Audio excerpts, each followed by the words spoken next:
Hello, everyone. I hope you are doing good. Today, I'm going to give some advices to Sarah, and I'm going to solve some other questions related to body language and communication skills during presentations.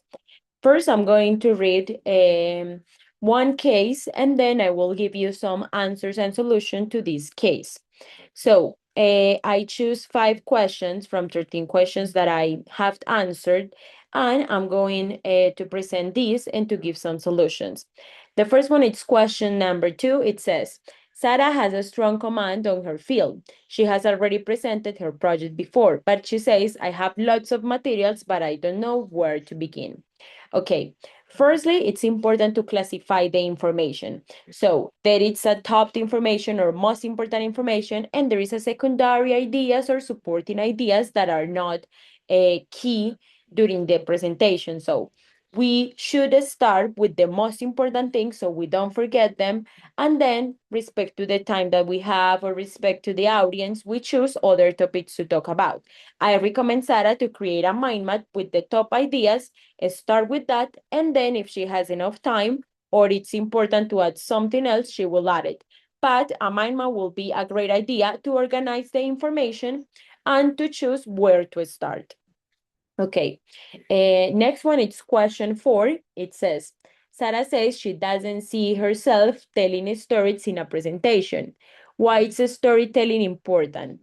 Storytelling has a role of engaging, and also it makes and it brings the possibility to your audience be empathetic with your presentation and with what you're talking about. When you do a storytelling during presentations, you have an audience connected, you have the opportunity to talk about anecdotes or experiences that will help to have the full attention or as much attention as possible during your presentation. So that's why it is important to use some storytelling when presenting.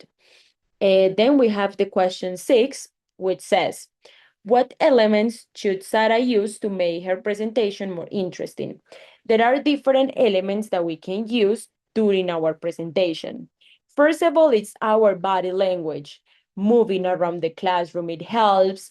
Asking some questions that will make the audience to be engaged and following you in the space that you are presenting in. Another important thing, it's your visual aids. It's important that your visual aids are matching what you're talking about. There are images about it. The text is not too long and not only in one color.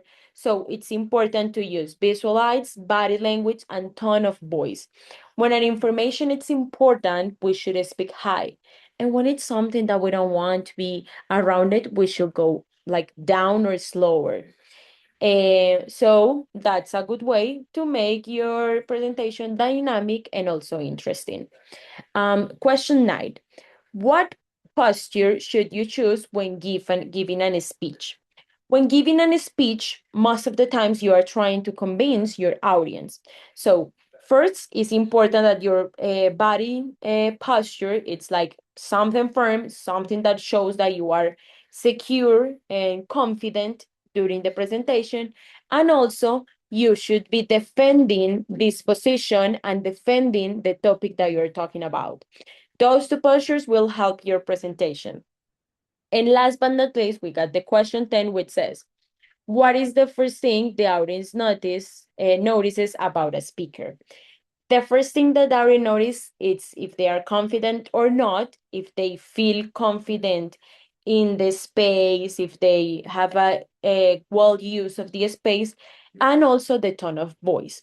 A good tone of voice, not too high and not too low, demonstrates that you know about your topic and also demonstrates confidence.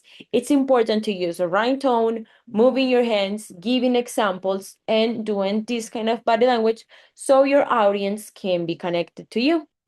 That will be it for today. Thank you so much for your attention.